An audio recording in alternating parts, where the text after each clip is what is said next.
Hello and welcome to another episode of FPL Journey to 10K. And look who's back, our mentor, our guide, the person that has finished in the top 10K 6 times in 8 seasons and is former world number one. Matt, great to have you back. How was your week away? Hello, sir. Yeah, really good, and well done on the episode. I thought it was probably the best one that we've done, right? So maybe It's one we've done maybe without make it a you. habit. Nobody's here to listen to me. I'm not former world number one. It's all about your experience. I But think yeah, I good to think have you everyone's back. learning that don't take anything I say with a pinch of salt. Half the stuff I say is designed to wind people up, right? So yeah, I Just thought it see was a good. Though. I little, thought a it was little good. You bit did on good. Twitter. Yeah, I thank you, thank you. And I was quite happy with some of the stats I managed to get in. This Pedro Porro narrative where everybody's trying to jump on him, and I'm like, well, Madison's back even, and Porro's expected returns with Madison in the team is halves basically. So quite happy with that one. So no, it was a good. hopefully It was anybody a that yeah good prediction, that one. And I hope it comes true. I hope, well, one game week sample, like, and it seems true then with Madison being on set pieces, and I hope it continues because, like, he seems to be a threat for me, and I think for you as well. You're not a Poro owner, so like, correct. yeah, good for No, that no, to no, continue. absolutely. So hopefully the people that are listening to us go actually. Let's get up our rank by not bringing in Pedro Porro and going a different route. But anything exciting happening in Iceland? Um, dropped it there. The little spoiler, yeah, went to Iceland. Anything else interesting happen? Loads of good Oh, stuff. sorry. Loads of good stuff, man. But yeah, I was kind of saying before we started recording, like, obviously beautiful scenery and like loads of stuff to do. But I just loved Reykjavik and the bars and the live music, which sounds a bit childish, but yeah, it was really good fun, man. Really good fun. Second time I've been, so Good. been the summer before. Going in the winter, very very different. I'd probably say better in the winter. Like, I think, yeah, it kind Yeah. of makes it a bit more special. I also had better company this time, so I think that kind of like does make Were you with make the my missus by any chance? yeah. If Yeah. you listen to this, well done. Well I done. hope That's it. not. That's a great call. Yeah. Just in case. Yeah. Yeah, yeah. Well done. Always thinking ahead. Well, let's let the good times roll because I'll bring up our teams and how we did, and we both managed some pretty decent green arrows over the week. I did share our halfway score. I think you run a green arrow halfway anyway after the first weekend, just above the safety score, and I was about 2 or 3 points behind it. So second weekend did us both a world load of good. But yeah, you've got to be happy with 86, right? Oh yeah. Oh yeah. I think it's one of those weeks where pretty much all my team came through, and then all the threats around my ranks. So like Foden, Alvarez, um, Saka captaincy. I kind of went Palmer as my captain. I'll talk about that in a second. The logic that I applied there, but yeah, it was one of those weeks where, like, yeah, most of my team kind of like came through with some quite decent returns, and yeah, all the threats around my rank didn't really do much, right? So kind of really good week, but yeah, I was kind of feeling greedy. I've got a few yellow cards here and there as well, so the score could have been higher again. But yeah, 86 points. Really happy with that. Meant that my rank halved. So I was on 710k overall rank going into the game week. I've finished it at 335,000. So I think it was a really big game week actually for me, because I think a lot of the engaged managers, you probably saw it in your own leagues, Dave. I think like they, yeah, a lot of people had like 50 to 60 points with a couple of hits here and there. So to get 86 points for me and 73 points for you, it was a big game week. So it felt like where I wanted to be, I've clawed like a significant amount of points back in one game week, which is really nice. So yeah, kind of really got to be happy with it. The choice going into game week was whether, well, who to keep from Liverpool. So I brought in, who did I bring in? I got rid of I brought in Saka for Son, which I think was a no-brainer. Saka was a good captaincy option. He had some good stats going into the game week. I think, against Palace, I was betting him to get a return. He could have got it if his the Gabriel second goal, either first or second goal, it wasn't changed to an own goal, which is subsequently changed again. But yeah, brought in Saka, so kind of happy with him, and my team got him for Son. And then you had a choice to get rid of Salah, probably I would have brought in Foden or Trent. So I brought in Estupiñán. Obviously, Salah now is injured, and it looks like his injury kind of timeline means that game week 25 is at risk. At least one of the games game week do look at risk. And obviously Trent has played in the FA Cup now, so he's back. So although I got more points, bringing in Estupiñán, points are better than anything else, right? I got lucky with those 8 points. I kind of wish I didn't do that, but the logic was, I think you texted me about 50 minutes before the deadline. You said, Charlie Taylor, who I was hoping to come on. Like I was going to play. I was quite happy to play Taylor. I would have bench Trent and Salah. Yeah, he was not in the squad, right? So I just went to Estupiñán kind of last minute, and you got 8 points. I was fortunate with that, but should have probably held. But I'll take the points. But going for my team, Areola 3 points, Gabriel with his 17, which could have been 22. 20. 20. Yeah, but got an extra 3 because he got the assist, so he'd have got an extra 3 for the goal. Of course, it would have been 20. Yeah. So Gabriel 17, kind of like obviously very, very fortunate. But I'm really happy with the double Arsenal defense. That's probably the thing I'm most pleased about, because we've both gone double Arsenal defense because they're the best defense in the league by far. Have had some good fixtures, but also the last 2 game weeks. But for the last 5, they've been unlucky not to get clean sheets. So I was happy with, obviously delighted with the Gabriel goal and assist, but the Saliba kind of clean sheet as well. Really happy with that. Estupiñán in his new position, which looks a bit interesting, right? His left centre back position rather than like left winger. Managed to keep a clean sheet. I think Brighton were fortunate, but he got the 2 bonus, so happy with that. I'll run with that. Richarlison 8 points, Palmer captain for 20, Saka with 3, Gordon with 7, and I was very comfortable playing Gordon this week, because especially at home, I know kind of like his attacking stats are kind of really good, and Newcastle's attacking stats are still good, right? So I was quite comfortable playing him this game week. Darwin with the 2 goals. In classic Nunez fashion, the last play of the match, he got a yellow card, like a defensive action, right? And I think he lost one, but he was on for 3 bonus at that time, so he lost a bonus point, and then obviously got a point for a yellow card. So there's always bittersweet with him, but I'm kind of really happy kind of owning him. Another good performance in the FA Cup now as well.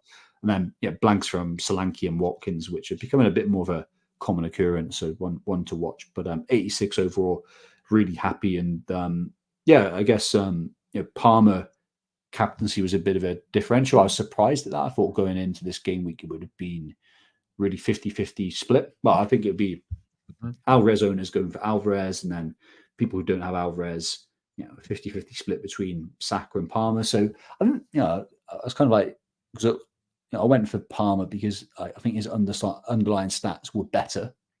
His expected goal involvement was by some extent better than Saka's, and that's like the non-penalty element. When we had penalties onto it, I thought it was significantly better. And then when it came to Palace and Fulham, they were both defensively bad, like really bad. But then some people say home versus away form doesn't count, but I'd take a little bit of focus on that, right? And the away performances and expected goals conceded from Fulham was really, really bad, right? So I thought, kind of, it was a close decision, but I thought Palmer was slightly better. But I was really surprised Saka, he seemed to be the consensus captain. And I don't know whether this is, obviously Palmer was the early kickoff, so like there's a psychological thing that you get points later in the game week. Obviously the price point can be misleading. I'm often like put off by captaining like low, kind of like players with low costs. Like, do you know what I mean? It's like, hey, he's not a premium asset. Why should I be captaining then? And I think some people were swayed by all the predictive tools. Do you know what I mean? Like the models did. I understand it, and as well, like for Voiders guys, I know how models work, and I know that when you adjusted minutes, all the captaincy options were kind of the same. But like Saka, he was the favoured one, and I think people were swayed by that. But at the end of the day, it was a close decision, and like obviously, in outcome wise, it was a close outcome. Right? Palmer got a penalty, right? His underlying stats were better for the game. His expected goal involvement was far higher, even ignoring the penalty than Saka. But he got a penalty. You can argue that's a bit fortunate. And Saka had an assist that was changed incorrectly. now. incorrectly, right? So yeah, close one, but yeah, you got to celebrate those wins where you go against you've got some logic. You go against the consensus and it comes through. So I'm going to celebrate and embrace that. But yeah, Absolutely. Saka was a decent thing. So yeah, 86 points, really happy, mate. And yeah, I guess yeah, your team is pretty good as well, right? Big week for you. Yeah, pretty happy with this. 73 overall. My safety score was 59, so I've beat that by Nice. 14. So nice rise from 509k to 335. Getting better. The rank for us both, but now the same because if anybody hasn't noticed, eagle-eyed amongst you might have already, but we are both on 1227 for the season, so we are now level on points. I told you you'd catch me at some point, so this is the week. But I can't complain. It's a couple of months ago I was 2 million. Obviously, not happy with that at all. My aim, obviously, the whole reason we do this pod is to get the top 10k, but anything outside of the top 100k, I'm not.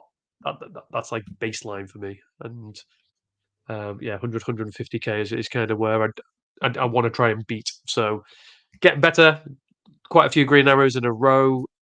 Feel a little bit hard done by this game week, so ended on 73, which, as I say, is a good score. But yeah, Gabriel could have had 20, not 17. So I've missed out on 3 points there. And if Gabriel's goal hadn't been given to Gabriel as it should have been, rather than an own goal to Henderson, Saka would have got an assist, who was my captain. So that would have been an additional 6 points for him. So I'll look at that and I can't help but look and go, that should be 82. It shouldn't be 73. Um, but it is what it is. It is what it is. There's swings and roundabouts. If these things happen.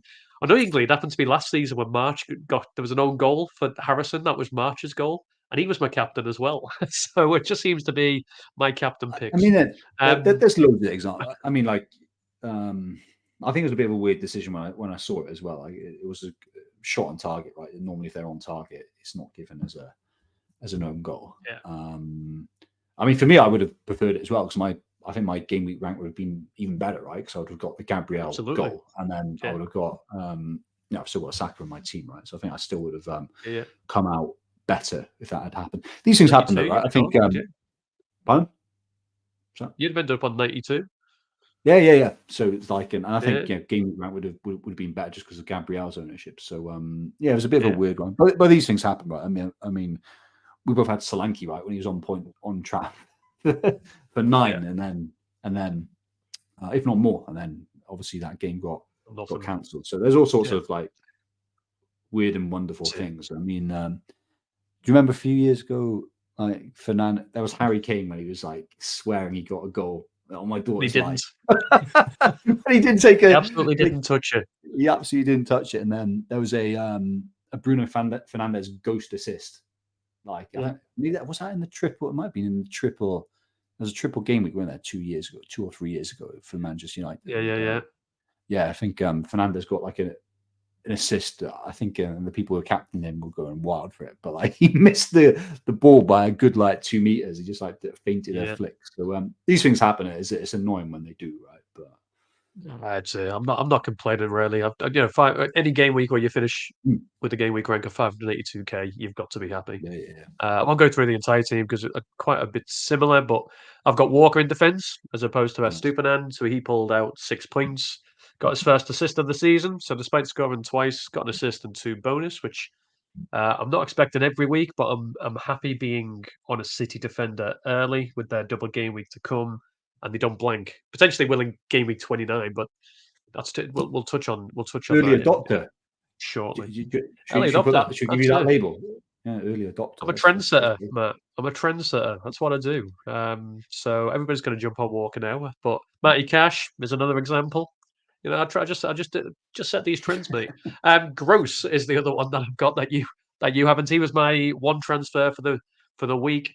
Ended up selling Son for him. Underlying stats were decent. He had an expected goal involvement of just over 0.7. Didn't come Oh, up. that's Didn't good. get the I'm the surprised at that. attacker I'm return, surprised at those stats because he but looked yeah, quite deep, but like in highlights. But yeah, yeah. those stats are good. Those stats are good. 0.71. Yeah. So I think it's mainly because he's taken a lot of the set pieces. So, Yeah. but yeah, 0.71 was his expected goal involvement, mainly expected assist data, but quite happy with that. He's got nice fixtures, so quite happy. I didn't buy him for one game week. Quite happy for him to run. And then yeah, I ended up on the Saka captain over Palmer. I spoke about it when we last caught up on this, and it partly was because I hate captaining early kickoffs, which Palmer was. Yeah. I'd rather run into the second game week. And you know, I'm not. It wasn't a bad decision. Arsenal scored 5. It just so happens that Saka didn't get any of it. You know, and that's it. If Arsenal had got a penalty, I'm pretty sure Saka would have took it. Swings and roundabouts. You know, I don't think it was a bad decision. Just didn't work out. The big thing for me was Martinelli coming off the bench and scoring twice. Um, and one of the second goal, he had the keeper to beat. Saka was free at the other side, at the other post, and he could have just knocked it into Saka. I was like, "Here we go, 93rd minute goal for Saka." Took the shot and scored instead. But so that was the one that annoyed me more than anything else. It's like he's wide open. Why are you shooting? Um, but yeah, up front the same as you. Darwin with 11, Watkins with the 1, Solanke with the 2. Now we will talk about that strike force that we've Uh-huh. both got, as well as some other strikers, because Haaland has been noted by Pep to be coming back, so I'm pretty sure he's going to be on the radar. But yeah, good game week for us both, really. So can't complain. Talking points. So this will be what we're bringing up this week. Um, the top one seems an obvious. I think most people, now that the double game week's been announced, City at top of the fixture ticker, we all need a City attacker. So with Haaland's minutes not being quite there, and a lot of people still having either a Salah to deal with, what just thought I would compare the main 3 options there. So KDB, Foden, and Silva. We're then coming on to that striker conversation I just mentioned. And then I'm also kind of interested, probably selfishly, in terms of your thoughts on best defender picks, because we're both in a position where Gabriel might be injured. We'll find out. I think he'll be okay, but he might be injured. And then you've also got options like Matty Cash, who isn't starting, Mhm. some blank game weeks coming up and some tough fixtures for Arsenal. We've both got a double Arsenal defence, so it'd Yeah, just be yeah. quite interesting to see your thoughts on, if you were to sell Matty Cash, for example, who you would potentially look at getting in. Um, but I thought we'd start with this, the old double game week chat. So I shared this on the last one, but a couple of absolute guarantees have come in. So Yep. the middle box there has changed. So blank game week will now be confirmed as Chelsea and Spurs, Liverpool and Luton missing out, with Chelsea and Mhm. Liverpool being in the League Cup final. But game week 29 is still very much an unknown. FA Cup fifth round is still to be played. But I suppose that I've been talking for a while now, so I'm going to ask you a question, right? When these sort of things come out, right? Do you look at that and think, right, I need to start planning my chips, or or is your plan to, with the transfers you've got between now and game week 25 and then game week 29, is it try and leave your chips and work it all with transfers? Um, a bit of both. Bit of both. You gotta have flexibility, right? Because there's so many unknowns. And I know there's lots of prediction tools in terms of when double game weeks will land. But I think something, yeah, they're not always massively accurate. They're accurate in terms of saying telling you a team will have a blank or has a game week fixture that needs to be played sometime. I think sometimes there's not great accuracy in terms of them nailing the actual game week, right? So I think you should always have in mind that when you land, when are you likely to pay your chips and loading up on players who've got more game weeks, right? Doubles and less blanks is always a smart option. Right, Man City's the option at Yeah. the moment, right? They got a confirmed double, really good one in 25. There's no blank in double game week, in blank game week 26. Sorry for them, and they've got good game weeks over. So it's a lot really obvious to load up on them.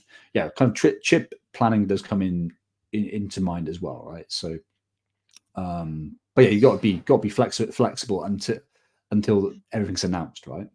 But I loosely know where I'm based on the information that's Where available you now. going? I don't know. I loosely know where I'm going. What about you? Yeah. I'm kind of interested to hear kind of what your My chip thoughts. plan Okay. is. I've just noticed blank game week 29, Fulham versus Spurs is on there, and it shouldn't be because I'm pretty sure that the Fulham go out. Spurs definitely went out. I'm pretty sure Fulham went out, right?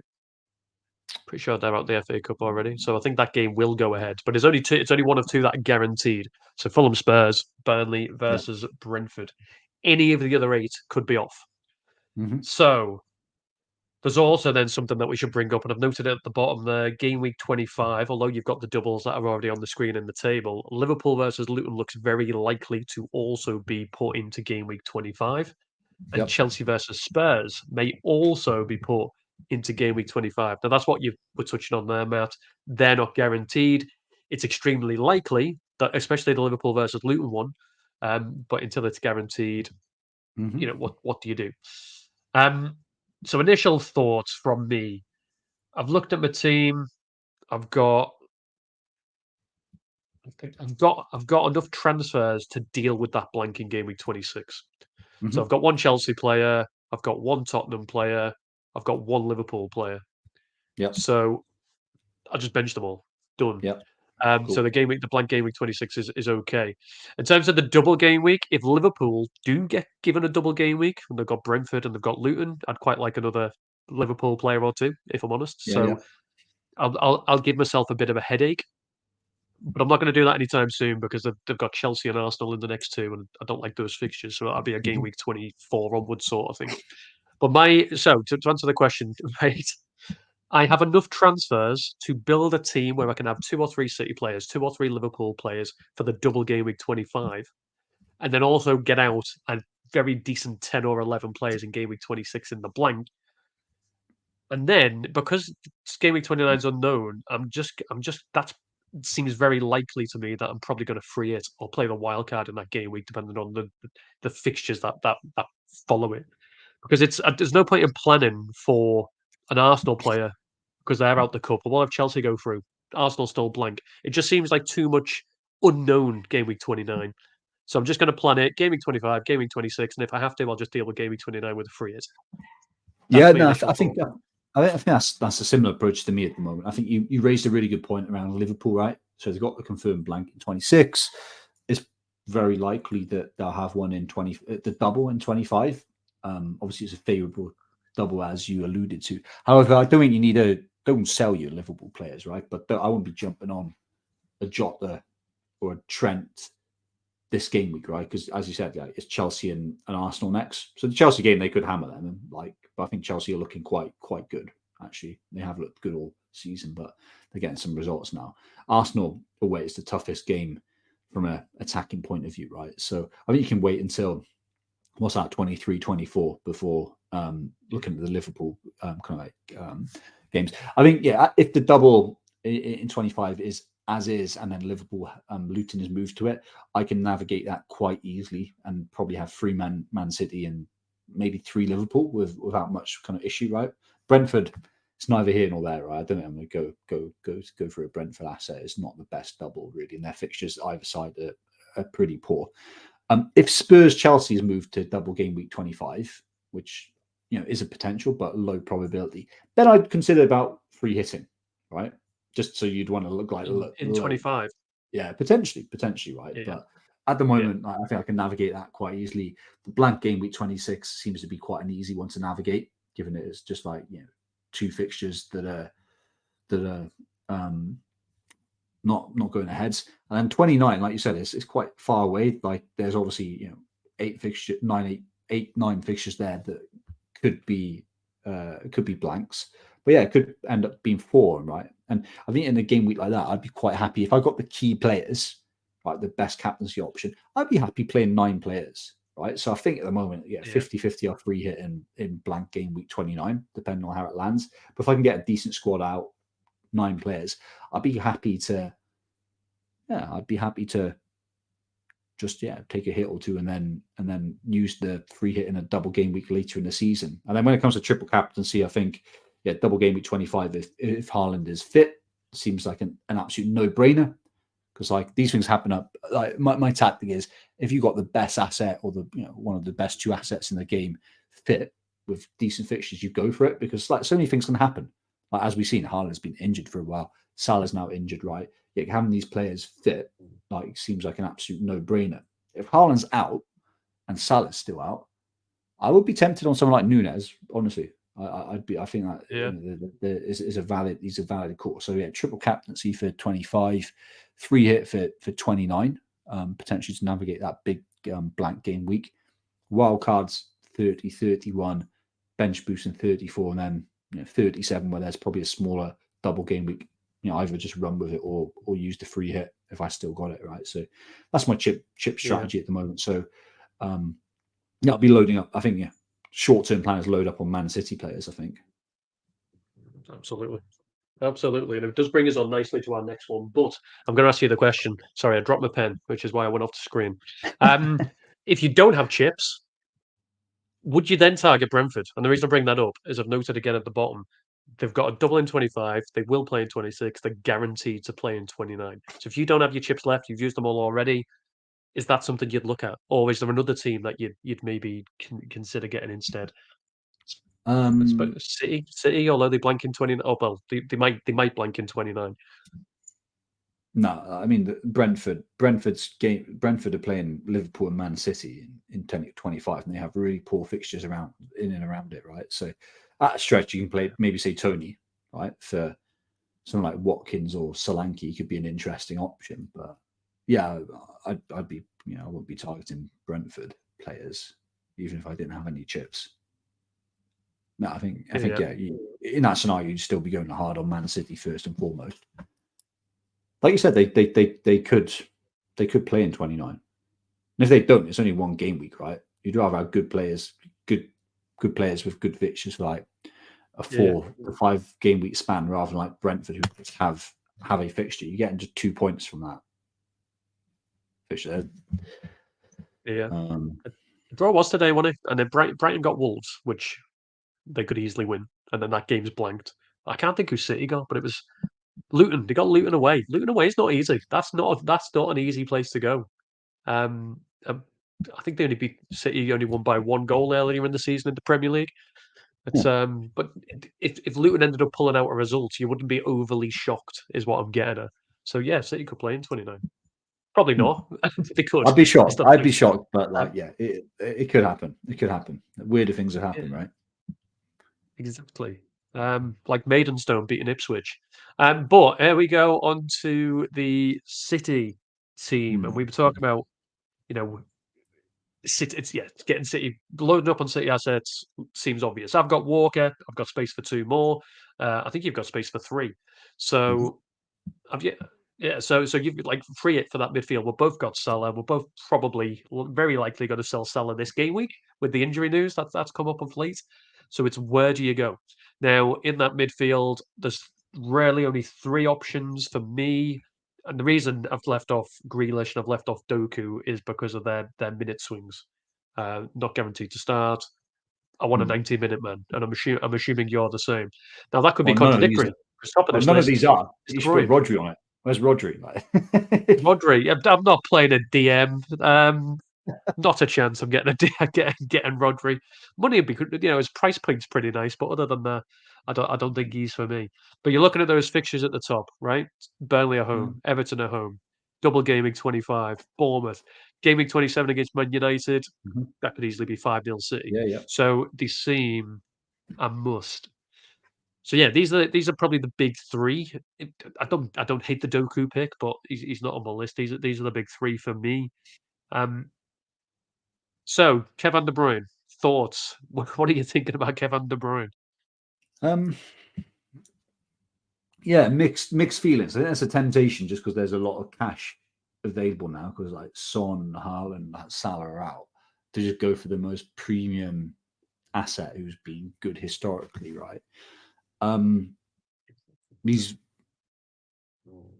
talk about the pros and cons, right? So the pros are historically he's been good, not great. He hasn't been like Salah levels or Haaland levels, or Kane levels, but he's been very good from an expected goal involvement. I think it's like averaged about 0.7 historically, right? A lot of that is assist data, but he's been kind of like very good. We've seen him go on runs like back end of last season where he gets kind of lots of points. He's just an exciting player to have, right?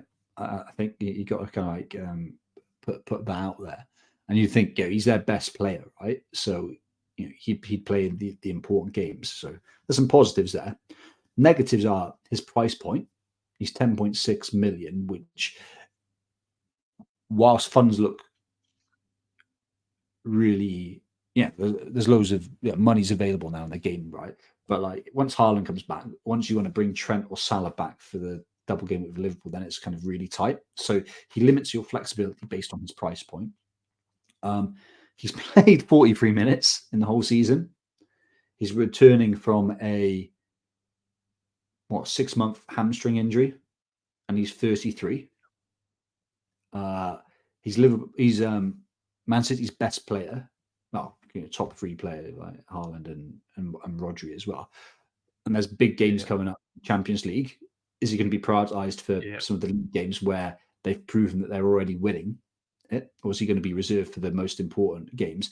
He said himself, like he needs his minutes managed, and like Pep has kind of implied that as well. And then what I'd say as well is that when he's been fit historically, he's never blown you away. There's a game week here and there that he gets a big score in, right? But he's not Salah, right? So that expected goal involvement is 0.6. I think historically is 0.7, which is kind of really good, but it's not screwing out must have. So I think it's a real risk just in terms of minutes. I think he's going to be averaging like 60 minutes a game. So you just got to think, do you love him as an option enough to go there? I don't know if I think it's the flexibility factor that kind of puts me off him more than anything. I think in isolation, he's the best player out of the 3 here. So and will probably score the most, but it's just a flexibility kind of like factor based on price point that makes it difficult for me. I don't care what he did last game week as well. Like that was just like lucky. He's not going to create. He's not going to get a goal and assist in like 20 minutes again like this year. So people who brought him in early, that's the wrong decision. They just got like very fortunate with what happens. So yeah, that's me on De Bruyne. So like talking out loud, I think earlier today I was quite hot on him, but I think because he limits my options moving forward, it makes it very difficult to bring in Trent or Salah as well, like kind of moving forward.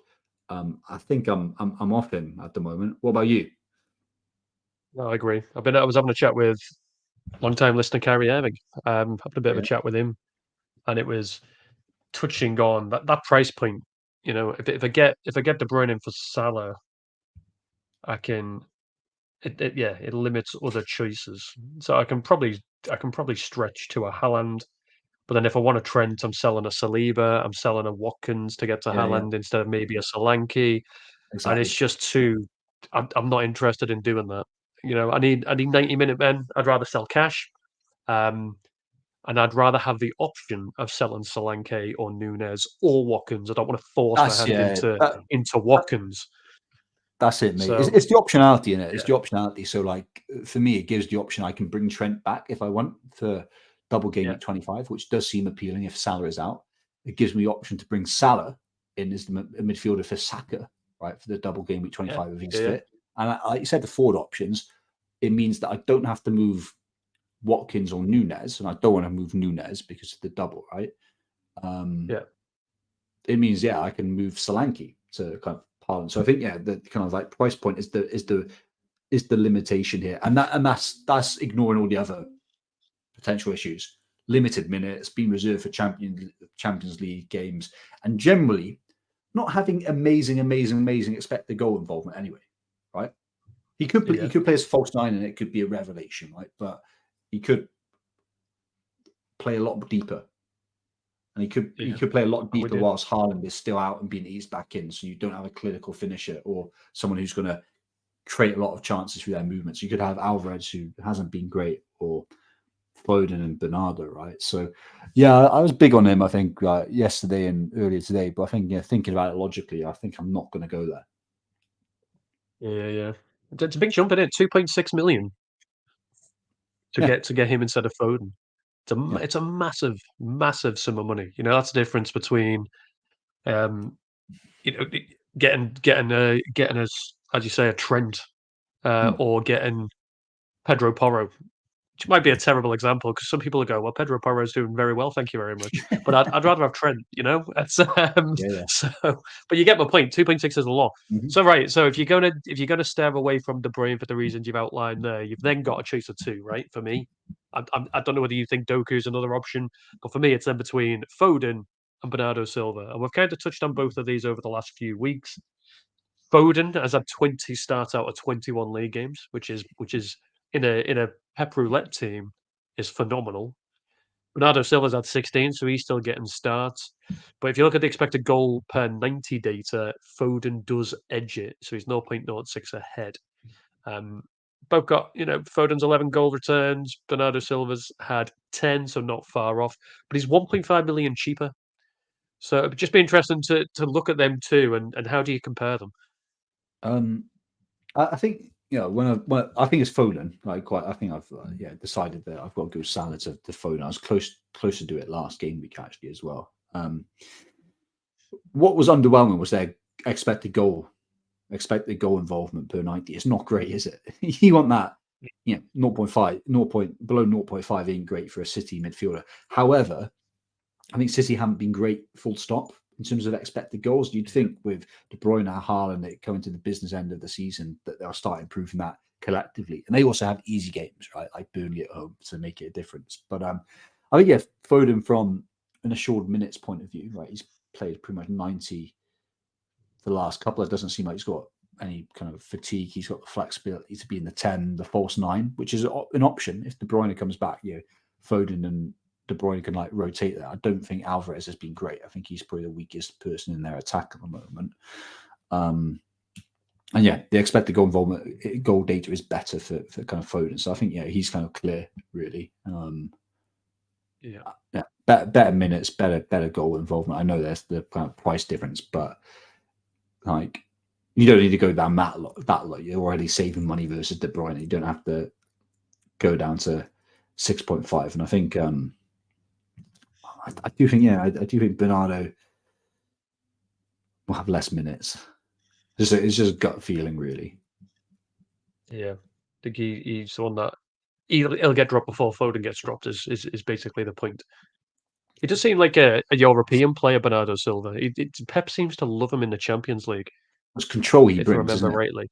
Control Yeah, is what he brings, yeah. whether he's playing as a 10, a right winger, or deeper. He brings like possession and control, right? So I think Foden you'd think is potentially there's loads of theories, right? People say low block teams need Bernardo there as well, but Foden's been playing good as the 10 recently. So I think I'll go. I think I'm Foden.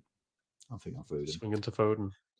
Yeah, I'd love De Bruyne, but 10.6 is just too expensive for me. If he was 9, I'd go. On I'd go to to the Brian. If he was 9 million, I'd go there even with the yeah, minutes risk. yeah. But it's the minutes risks coupled with it just reduces your optionality and choice very in a very short window now, where it's going to be quite important, right? So I'm not going to be like snookered or kind of cornered that I can't get players in because I've gone for a really expensive option. Like if he was 9, I'd go for him, of course, but he's 10.6.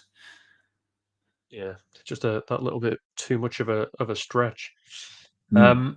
Onto the Haaland, because I'm assuming Yes. when Haaland is declared fit and looks likely to be starting games, he's top of your want list, Matt. I'm Oh, assuming that. He might not be, but I'm assuming he will be. So I thought it was worth touching on this, and that table at the top I shared last week for anybody that didn't see that last week, and it's basically forward goal threat for the last 6 game weeks. Watkins looks horrendous. Big chances in the 6 game weeks. He's had one compared to the others that are on there. The other strikers that a lot of people have. Pedro Porres had 3, Nunes had 5, Solanke 5, Alvarez has had 6. Goals, Watkins had 1. Solanke's had 5 in the last 6 game weeks. He is on absolute. He's having the form of his season.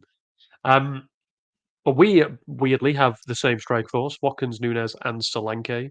I've kind of put in there. I appreciate your prices might be different, but Watkins I've got 0.5 million worth of value in. Solanke I've got 0.3 million worth of value in. Nunes I have no value in whatsoever. But looking at the fixtures which I put at the bottom, looking at the stats that I've got there for the players. Like, who are you thinking? It's like this is driving me insane. This one. Who do I sell to bring in Haaland? And you kind of touched on something before. You mentioned you don't want to get rid of Nunes because he's got double game week 25 coming up. And I'm thinking the exact same. Why would I get rid of somebody who's about to play Brentford and Luton in the same game week? He's a potential captaincy option if Salah isn't back. Yeah. So we kind of split it down to Watkins and Solanke. Now, the one thing I will say about Watkins and in his favour is in the last 6 game weeks, Villa had to play without Tillemans. Now, he's now back and he's a great creative outlet for Watkins. So I'm Yeah. expecting Watkins' recent form to improve. Villa are also second on the fixture ticker. So their fixtures for between game weeks 22 and 27 are phenomenal. His expected goals per 90 is slightly less than Solanke's, interestingly, and he scored less. I'm talking too much again, Matt. Tell me your thoughts. Um, Where are you going? What are you thinking? yeah. So Nunes is yeah. It's funny what one game we can do, but like the double. Well, we assume there's going to be a double in 25 for Liverpool. He's scored a couple of goals now. His expected goal involvement, of course, is off the charts as we know it, and Well better. penalties is really big. I think he'll be on penalties. I think people say McAllister maybe, but Nunes has taken Never never missed. missed Never missed a pen, professionally Nunes. in a Yeah. competitive game, right? So he's going to be on pens. So yeah, Nunes for all those reasons, like he ain't going anywhere. Between Watkins and Solanke, I think the table that you got at the top, which is the goal threat game week 15 to 21. I think fixtures have a huge part to play in this, right? Because Solanke did have beautiful fixtures. That's why we brought him in. Absolutely. Watkins did have a tough run. I think Villa played probably all the top teams really and best defenses within that period, right? I think obviously Solanke's got a game in hand because of the the game where he got 9 points, but then it was blanked and it was like voided, right? I don't think that's going to be announced anytime soon. We'll see what happens. I'm tempted to say Solanke because of the kind of fixtures, right, and just the strength of the team. Villa have got some nice fixtures coming up. They did have a difficult run, and they've got some good players who are important for their creativity coming back. I think the thing that I don't like about Watkins is just his lack of pens, which is really important. Yeah. He'll play 90 minutes. Solanke will play 90 minutes, but Solanke's on kind of penalties. Yeah. So. But that said, you look at that expected goal involvement data. Watkins 0.59, Solanke 0.6. So it's pretty much the same. And Solanke's had the pens. No, so exactly. it's open. Yeah.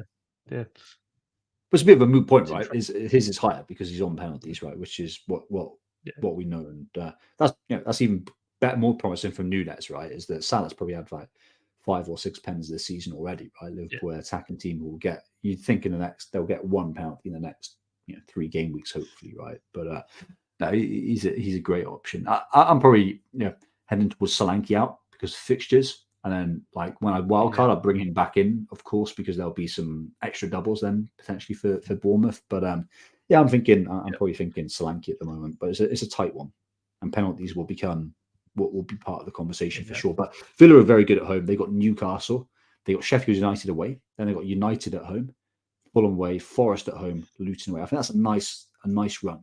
And then Bournemouth on the other hand, I think it's tougher, right? West Ham away, Forest home, Fulham away, Newcastle away, City home, Burnley away. So I think there's some fixtures that are the same there, but Villa are a far better team than Bournemouth, right? I think enough in the fixtures there to say Watkins, if you don't have to squeeze money, is a better option over the next period over Solanke. And I think, it'll be interesting to see what happens for 29, but Villa could it could be viable that Villa are actually playing in game week 29, and that's a nice option to have, right? He's a nice option. Because they well, I know they've got to play Chelsea. They've got to take Chelsea to Villa Park, but their opponent West Ham are out. Yeah. That's it. Wolves are through, so Wolves and Bournemouth at the bottom there. So if Wolves then beat, I think they've got Brighton in the next round. If they beat Brighton, Bournemouth will blank. And that's that wouldn't shock you. I hate it when when I say this because people just think, you just copy a Matt. I'm the same.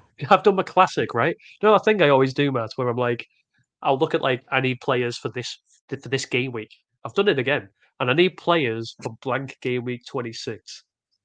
Solanke is playing Man City. Yeah. That's not a player I want on the pitch. Whereas Watkins is playing Nottingham Forest at home. That's a much nicer game week 26 Yeah, fixture for yeah. me. So as because of that, I'm going to keep Watkins. And as you've already pointed out, the other fixtures are fairly decent as well. But I Yeah. don't want to be going into blank game week 26 with 9 players and one of them being Solanke against Man City. I don't want it. I'd Yeah. rather take Watkins at home to Forest. Um, Yeah. Plus, the second on the fixture list, he's been involved in 20 goals this season, which is 7 more than Solanke, despite not taking penalties. And, and, No, and I know you always say don't look at effective ownership, but Watkins is obviously much more highly owned and can therefore punish me much more if I sell him. yeah, well, I think a lot of people will sell him for Nunes in the double game week, right? It's the engaged managers. A lot of people are going to be making that jump. But Fulham, what's he got in game week 25? He's playing Fulham. Yeah, that's not a bad. 25, yeah. That's not a bad fixture. So yeah, I think this is one of the reasons why, going back to your previous point, why you'd go over Foden over De Bruyne is it allows you to, have the option to keep someone like Watkins. So I think is a better option of the next 6 game weeks or so. Yeah. I'm with you. But yeah, I promise you I'm not just copying you. That's not why I do this. But It's weird how we've move got on to the exactly the same points, right? No, but we have got different players. It isn't like the transfers are the same every week. We do have different players. We've got a little bit of a staple team, granted, but there are different players in there as well. But yeah, best defender options. So I'll put the top 3 from the fixture ticker, the defender fixture ticker from Fantasy Football Fix, which is City, Villa, and Brighton over the next 6 game weeks. I've then put Yeah. Spurs on there. Now they're not 4th. Just to point out, they're not 4th on the fixture ticker list. I've just put them in there because I know a lot of people are going towards Pedro Porro. I've made a note in the bottom right corner. I said this last week. I'm going to say it again. Pedro Porro without Maddison, expected goal involvement of 0.47. When Maddison's in the team, it's 0.19. And defensively, Spurs are poor. I'm driving people away from Pedro Porro. Watch him get 2 lots of double digits in those 6 fixtures, but I'm driving people away. In my head, I'm looking at. Go on, sorry, Matt. Yeah, I mean, obviously Spurs are ranked quite lowly on the fixed ticker just because they've got the confirmed blank in 26, right? So that does influence it. In and around it, I think there's some good games. Brentford, Everton, Brighton. That's a tougher one. Wolves. That's a tough one. Palace. There's some nice games there for him. There's some nice games, and I think well, it would just be interesting to see. I think it's an interesting kind of theory that you got there with Maddison in, Maddison out. It's been a long time, right? The Maddison hasn't been in the team, so it'd be interesting to see if he just dominates set pieces, right? Because that's the difference is set pieces, right? So yeah, an interesting one to keep an eye on. And the numbers he'd done when I put those stats together, he'd played 10 game weeks with Maddison and 10 games a week without Maddison. So it was a nice even split. But yeah, for me, again, based on game week 26, the blank, and I need defenders that are going to be playing 90 minutes. Yeah. So the 2 Arsenal boys that I've got, I imagine will play 90 minutes. Taylor will play 90 minutes, and then Walker, I've got a double game week for, and hopefully he'll play 90 minutes. So the person I'm getting rid of is probably going to be Matty Cash, despite the fact Villa are second on their ticker, because Matty Cash is not guaranteed to start any game. Yeah. I appreciate you're in a similar position. Well, for me, Walker's the best option for sure. So you've already got him. Yeah. So congrats. And yeah, I might seriously consider bringing him in this game week if Gabriel's out, or is it doubt? I don't think you want to go beyond Walker too heavy on the City defence, just because it limits the ability to get in the Foden and limits the ability to get a Haaland as well, right? So I think Walker's the pick just because of his minutes security, and we've seen and we may say John Stones coming back kind of impacts Walker, but it's in an indirect way. I don't think his minutes are going to plummet straight away. He's the safest option right now, right? So Walker, I think, is the best defender. I'd say a bit of a short-term bias here, and it's a bit of a risk because the double game week hasn't been announced for Liverpool in 25. But I'd say Trent is the next best one, just from attacking involvement. And like Liverpool's attack is off the charts at the moment. So you're bringing him, Yeah, I think, with a viable option, a viable chance of a clean sheet and a viable chance for an attacking return against Chelsea. Arsenal game is tough, but then 24 and the 25, I think it kind of really nice. Beyond that,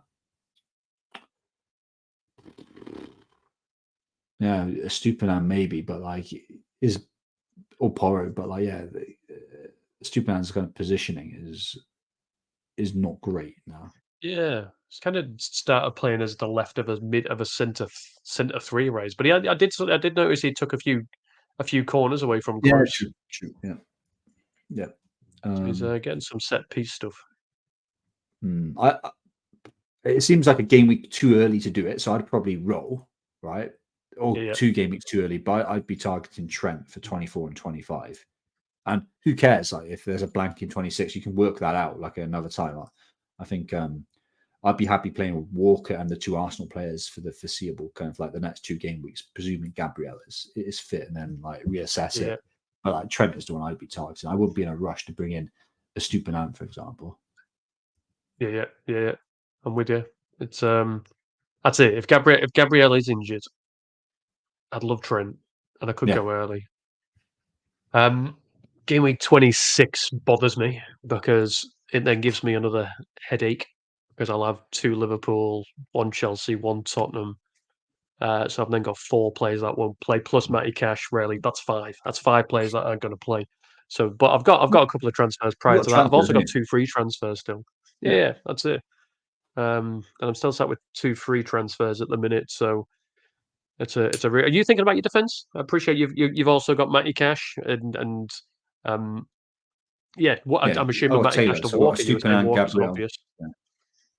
Yeah. Yeah, Yeah. Well, it'll be yeah, cash to Walker, yeah. And then if I was to bring in Trent, depends how much money I've got. If I move Watkins to Haaland, presuming Haaland's fit, like in the next couple of game weeks, I could move someone like Charlie Taylor to Trent. That would be an a upgrade. nice upgrade. Or Yeah, I could just move Saliba to Trent, which is kind of cool as well. So yeah, I think Walker and then Trent on my radar. Those are the ones I'll be looking at.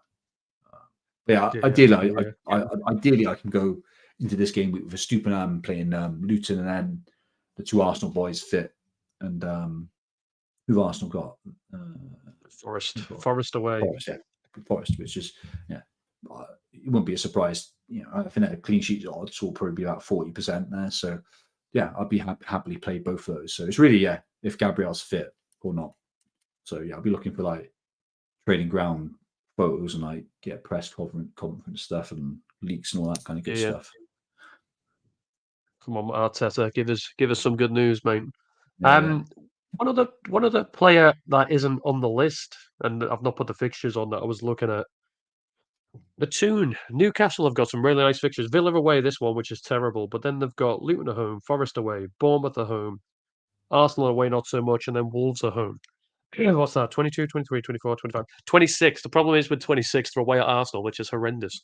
But Dan Burn, 4.4 million. He seems to be popping up with goals. There's a stat for you. Expected goals against this season. Newcastle are in the bottom 5 in the league.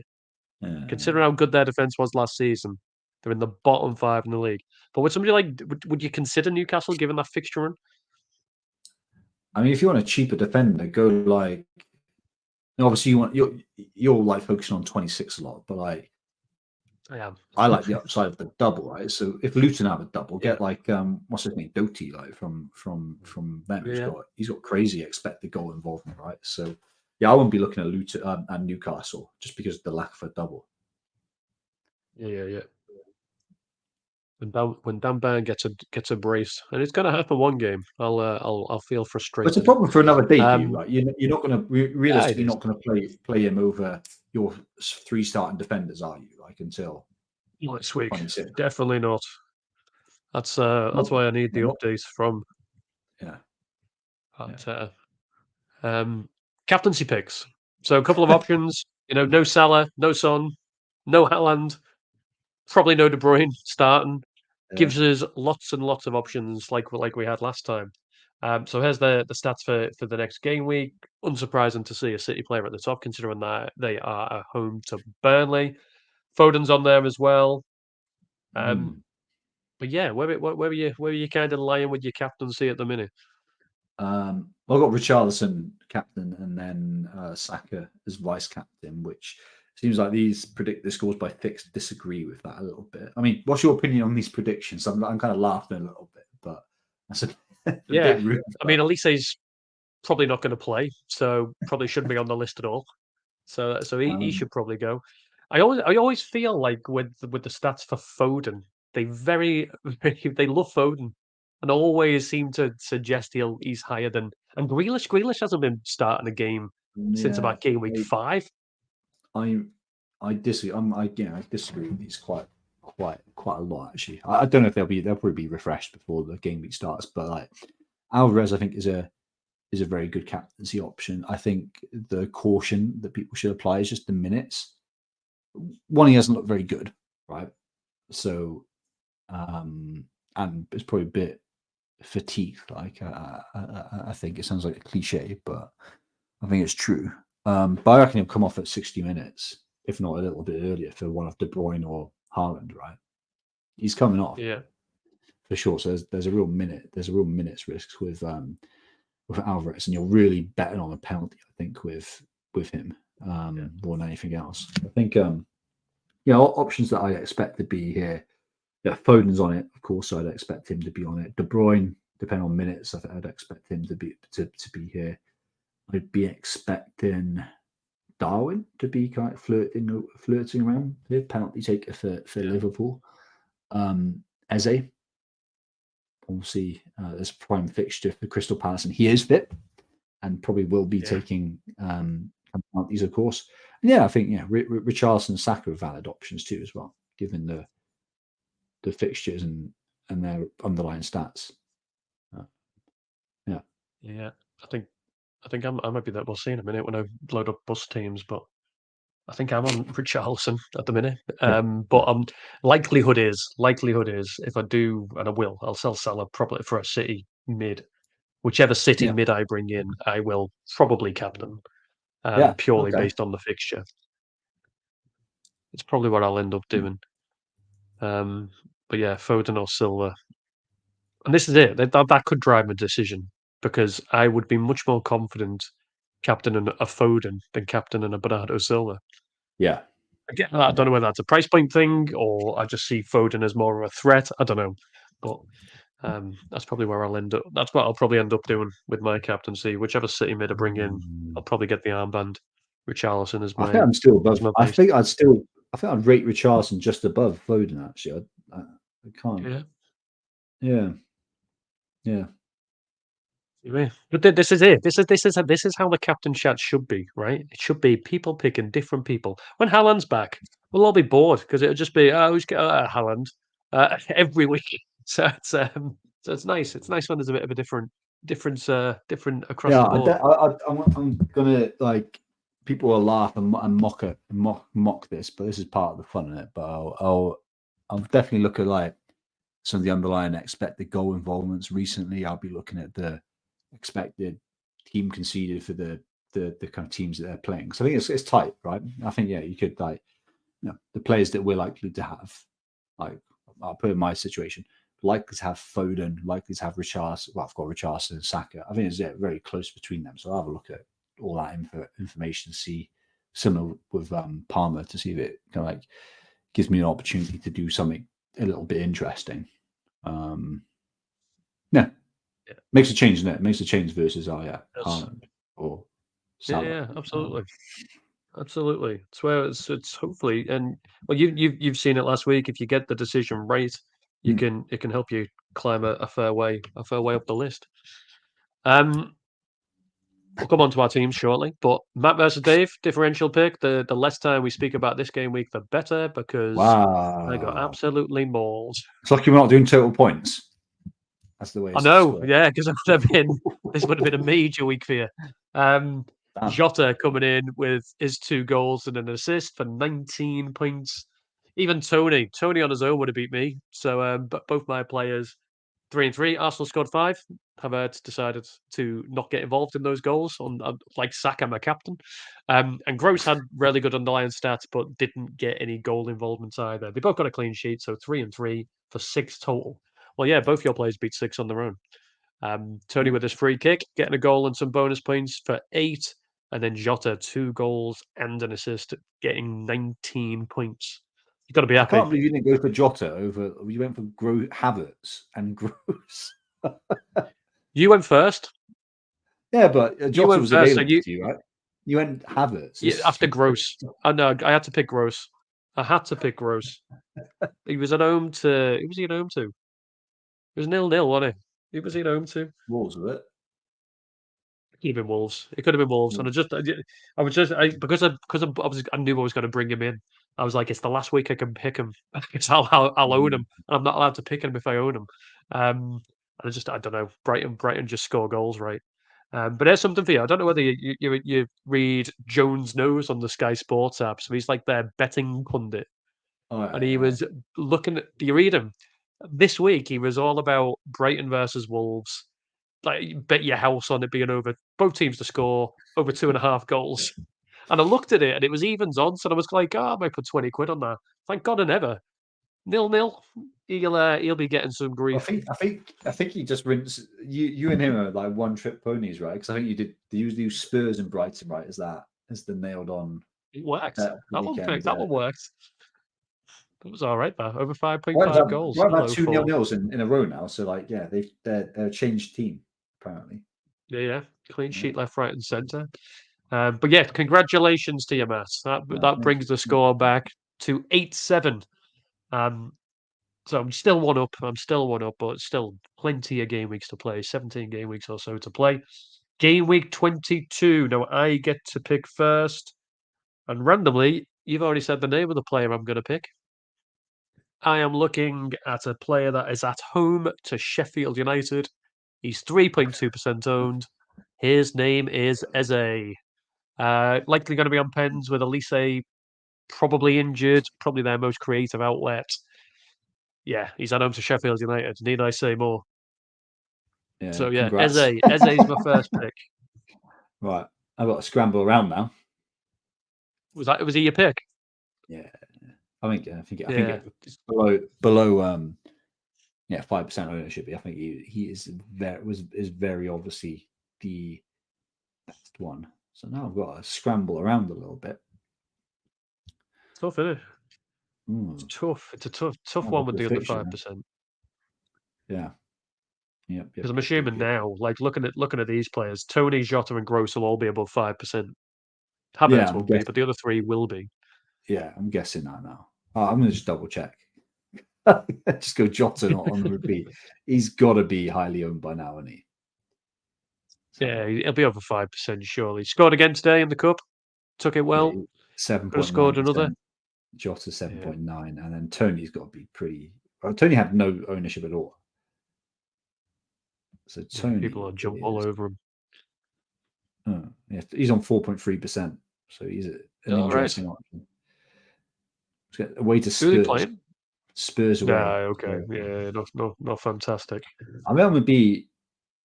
So you kind of picked my boring option, right? Who I think is a very good option. Have to say, in Eze. So I may go. I'll do a minutes risk one, but I could pull off Doku. No, he was my second pick. He was my second pick. We're very boring, aren't we? Um, Yeah, we're picking each other's, making each other's moves. Like, I know I'm gonna have to scramble because my third pick. I was gonna go Doku first, but I thought no, I've got to take Eze because I didn't think you were going to take Doku. Because my third pick is Mateta, and I really don't want to pick 2 Palace players. I really don't want to pick 2 Palace players. Um, but yeah, Doku. I know to Burnley, rested in the cup, seems to be a starting choice for Guardiola in the league. 2.5% owned, and has an explosive ability. Like like we saw that game. Did he get 4 assists and a goal? Yeah, it was So 20, he does 22 have point doing it. Yeah, he has all of the ability to pick up that sort of point. So yeah, I think that's a great pick. Which leaves me struggling. Leaves me struggling for a pick now, and it's again. I might pick a. The problem is, you look at the teams. Like Brighton would be a really good pick, but all of the players you'd want for Brighton exactly, are over 5% owned. So exactly. that's them out. You're not going to pick Palace twice. That'd be idiotic of me. Um, you know what? I might look at that. I should have been fourth. I don't know why I even put Mateta on my list because that was never going to be good. Has Kulusevski been injured? Out of interest. Don't think so. No. So you what? I'm going to have some fun, and I'm going to regret it, but I'm going to have some fun. That game, Tottenham versus Brentford, that could have a lot of goals in it. Ange ball, right? I think Tottenham could Yeah, score quite a few goals against Brentford. And I'm not going to go Kulusevski. I'm going to go for one, which is an absolute punt. 0.8% owned. Timo Werner. Yeah, which which no, he's played I one mean, and got an attack and return. yeah, yeah. You could get like 20 points. You could get 20 points, couldn't you, or something? It's You can also get two, and probably will get two. which you But probably will doing it. Yeah. I'm going to go Werner. I'm going to go Werner. He seems like a fun pick. No, I like it. I like it. Right. So where my head is at now is, well, I haven't checked the ownership of these players, but like Isaac could be nice. I know it's Villa. They're a good defense, but like yeah, Isaac if he's under could be good. Given what you said there about a high scoring open game, Tony's always an option, right? You got to make Absolutely. the most of that gift whilst he's under 5% ownership, right? And I think maybe Absolutely. a Wolves attacker, like you could have a Neto or Cunha, like they could be interesting. I'm gonna be boring and go Tony again. Yeah. Isaac's too highly owned. So is Kuna. Oh Neto isn't. really? So you could take Neto. Yeah, I think I'll go Tony. Go Tony. I was just Yeah. noticed then Wolves versus Man United. You're gonna have so many United fans trolling you. But yeah, Tony, because I think that could be a very that could be 4-3 either way that game. No, you're The right. way You're that the right. way they play. It'd be 4-3 either way. So Werner versus Tony, Doku versus Eze. Want to We've see got them we, written we both down? have a sensible option, don't we? We both have a penalty taker who's just going to play in Eze and Tony. Yeah, I yeah, think yeah, yeah. Eze is the best option there for sure. But then, yeah, we just gone random then. We do Yeah. Duku and Werner. Doku and Werner. So yeah, it's good to be fun with these things. So we'll see how that goes next. Well, Thursday, I think we're going to catch up. So we'll Yeah, see yeah. how it goes then and get ready to pick our next ones. But on to that's a lot of writing that I put down. A lot of thoughts. Wow, I'm not going to you, run you you got through a it lot all, of Matt. thoughts, Don't haven't worry. I've got a lot you? of thoughts with this You've been game. thinking a lot. I won't This run you. big game week, this 2 week game week, you've been I won't run thinking you through about. them all. Yeah, Yeah, too much. This is it. It's like when there's been 20 days between the last one and this one. Feel see that meme where it's like it's been 84 years. That's what it feels like with this game week. But game week 22. So just very quickly run through my bus team. It's probably not going to look like this, but Areola and net home to Bournemouth. Just think that's a better fixture than Dubravka away at Villa. Probably one of the best teams at home, Villa. So got to play Areola, and then got Walker at home to Burnley, Gabriel and Saliba finishing the back line away at Forest, but guaranteed minute players. And I'm not playing Taylor away at City, and Cash might not start. So that's that. Then got Gross away at Luton, Saka away at Forest. Richarlison's got Brentford at home, and as I say, I think that could be a very high-scoring game. So Richarlison's got the armband at the minute. Palmer away at Liverpool, and then up front, Darwin at home to Chelsea, Watkins at home to Newcastle, and Solanke away at West Ham. Now I've got 2 free transfers. I've got 6.4 million in the bank, which seems like a lot, but quite a lot of that's earmarked when Haaland comes back. So it's not as much as it sounds. Does seem like the obvious thing to do is to sell Salah now that we've got the injury news. Probably isn't going to feature until game week 25, and then he might get managed. Depending on how Liverpool are getting on, his minutes could be managed. So even if he does come back for that game week, does he start both? Does he just come off the bench? And then more to the point, he blanks the game week after. So he just seems like a pick for game week 27 onwards potentially. So I'm probably going to sell Salah. I'm going to look at a City mid, which is obviously a big part of the conversation we've had here. De Bruyne's an option if I do want to go back to Salah, but it then forces my hand in terms of I can't bring in Trent for the double, whereas Foden gives me the minutes and allows me a bit more flexibility. So yeah, I'm probably leaning towards the cheaper pick. Um, I'm also looking at game week 26, have you known? But I've done that thing again, as I say, Matt, where I look and go, I need a player or a defender for these game weeks. And I need somebody for game week 23, 24, and 26 because Arsenal have got a terrible fixture, Yeah. and I don't really want to play Taylor ever. So I'm looking at that. Villa in those game weeks have Sheffield United, Man United, and Forest. Brighton have got Crystal Palace, Tottenham, and Everton. And Newcastle have Luton, Forest, and then away at Arsenal. Out of the three, I'd be leaning towards. Brighton probably the best bet then. Like looking at those fixtures, Yeah, right? that's what I'm looking at. I mean, I like the Villa fixture, but Conster's a boring pick. Like he's not getting any attacking returns. Just seems boring. Whereas Brighton, Palace at home, Everton at home in 26, Spurs away in 25, but I could get away with potentially benching the player. I think a Stupinan is a pick, but unless Gabriel is injured, I'll just leave that and solve that headache another week because I don't. If Gabriel's fit, I'm not going to play the player anyway. So that doesn't really matter. The headache I've got this game week, and I don't need to give myself two, so I'll do the one transfer if I can get away with it, is when I do sell Salah and bring in a Foden, for example, out of my front eight, who am I benching? Yeah, I was That's a thinking headache. you're benching a penalty taker, and you're benching either Palmer or Solanke. Correct. That's going to end Correct. well. That's it. I'm benching one of them, and I'm probably based on the fixture benching Palmer because Liverpool are one of the best teams in the league, and especially at Anfield. And I was going to go through the whole thing without mentioning it. With Klopp obviously saying he's going to leave at the end of the season, I think the players will be right up for this game. And for that Does that reason, I'd affect Palmer's probably end up ability to score a benching. goal, though? Yes, because Like do you know when people get new Chelsea manager lose belts? 5-1, and he still gets some returns, right? I So all the know, things you said is I know. valid. So it's really is. I think that their defense. I haven't checked on it recently, but I think their team defense is top four now. Like historically, it was like really like mid-table, right? But I think their defense has definitely come on. But Yeah, yeah, I think out of the two, you've I'd built it probably in. bench Palmer over Solanke. I think but obviously that's a dangerous Yeah, game with Sterling being the most, getting the most penalties ever in the Premier League, yeah, and so you've always got a chance. Chelsea being an okay team, like Chelsea are a better team than Bournemouth, let's be honest, and yeah, Palmer's been very involved in everything, right? His expected goal involvement really good, penalty and non-penalty.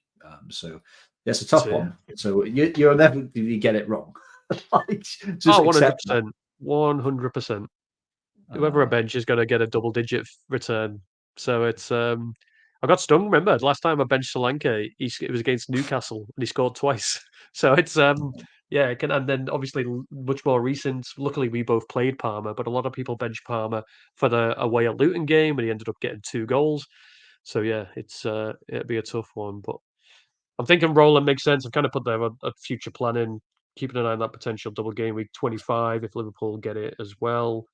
I think rolling the second transfer, keeping the 2 free transfers makes a lot of sense. So yeah, nice. it'd be a one transfer, bring in a City mid, probably captain them, and then regret whichever player I then have to bench to fit that player in.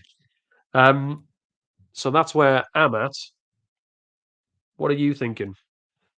Yeah, so my team very similar to yours. Areola, Stupinan, Saliba, Gabriel, who's obviously an injury doubt, but it doesn't sound very severe. Palmer, Richarlison, captain, Saka, Vice.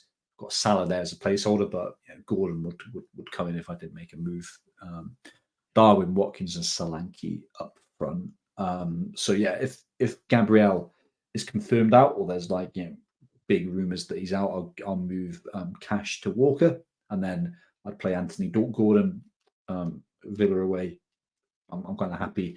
Like he's he's got decent stats, not great, but decent stats, like stats that are better than Foden's actually, which is kind of interesting. And he's very consistent. I think he's not blanked in 2 game weeks in a row. So, and Newcastle's attacking stats have still been good. They've held up. It's their defense that's plummeted off. Their attack has still been pretty good. So I'm quite happy playing Gordon in that scenario. But if Gabriel is fit, I would look to move Salah to Foden. I think I've talked myself into Foden is a better option for my team than De Bruyne, just to kind of give that flexibility. That price point gives me the flexibility to do more moves, opens more moves in the coming game week, so I can be kind of more reactive to stuff that happens. So one of the two really. So either Walker in for Cash or Foden in for Salah. And if I do that move, either I think captaincy would be a choice between Richarlison and Foden in that scenario. And I'd bench Gordon over Palmer just because of the penalty aspect. That would be tight. I reckon their predicted points on both like algorithm sites would be pretty close, but I think Palmer edges it just because of the better underlying stats and the penalty factor. Yeah, it makes sense. And Liverpool do concede. They're not. I know they've got quite a few clean sheets of late, but they do concede. If you go for the top one, so if Gabriel is injured and you end up doing Cash to Walker, that's a stupid question because if Gabriel's injured, there's your spot for Walker. That was going to be a really stupid question. I was like, well, who are you going to bench? Well, obviously Gabriel.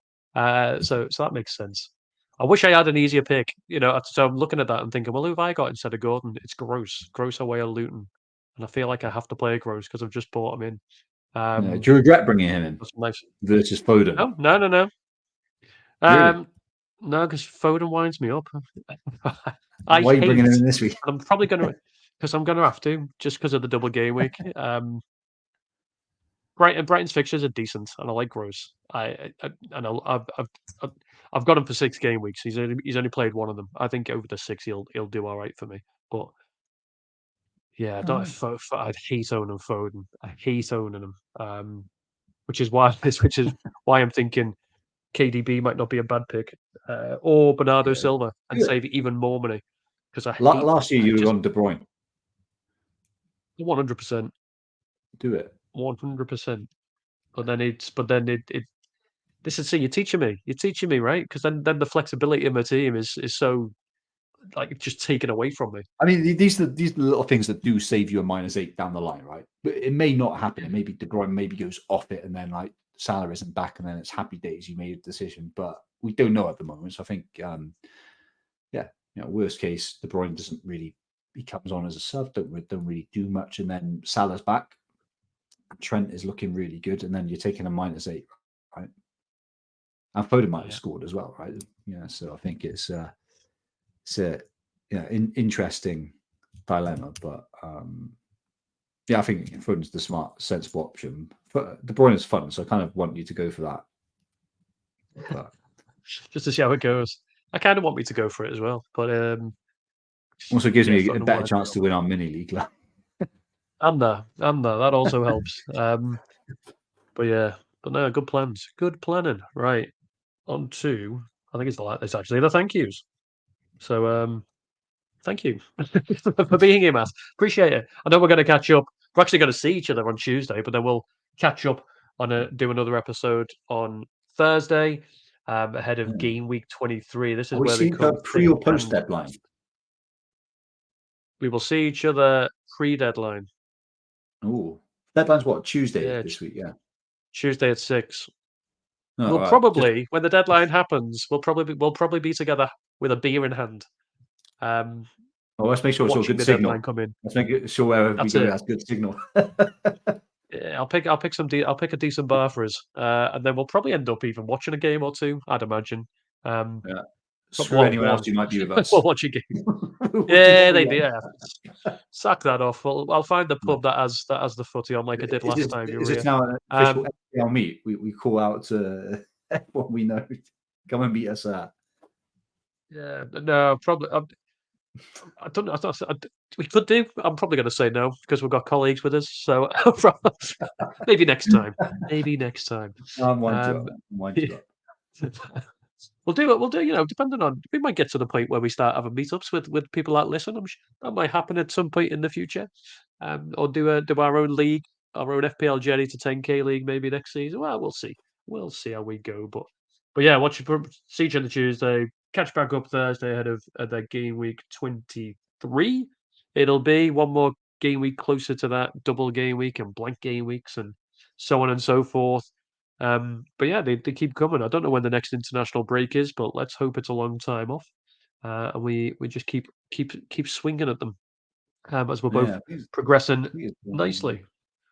yeah, I think it's 29-30 is the window, of 30-31. So got a fair amount of time. So 2 game weeks to yeah, go. be fun. Like this is feels a lot better as well, given that we're both in a lot better ranks now. So Yeah. Long may it continue. it should be good. But like, yeah, looking forward to seeing De Bruyne in your team. Yeah. I'll actually have Well, as soon as you Foden, rock but up on Tuesday, I'll be like, I've got De Bruyne. Hold De Bruyne in because Foden winds me up. No that's other what you used to reason do. It's than like Foden annoys me. it used to be like, oh, I've taken out Fernandez for a hit. He's blanked in 2 game weeks, so then he gets a penalty. It's some random move. Well, I did it this season when I sold Son. But he did have City and Newcastle away, so I was like, that makes perfect sense. But it obviously Yeah. punished me. Punished. So yeah, we'll see. We'll see what I do, but I'll bench the wrong player regardless, as we say. But no, I appreciate your time, Matt. Thank you.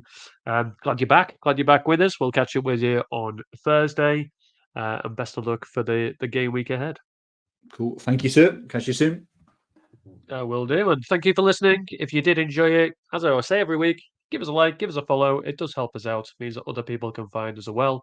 And whatever City player you bring in, best of luck with it. Best of luck with the game week in general. And we'll speak to you on Thursday, hopefully. All the best.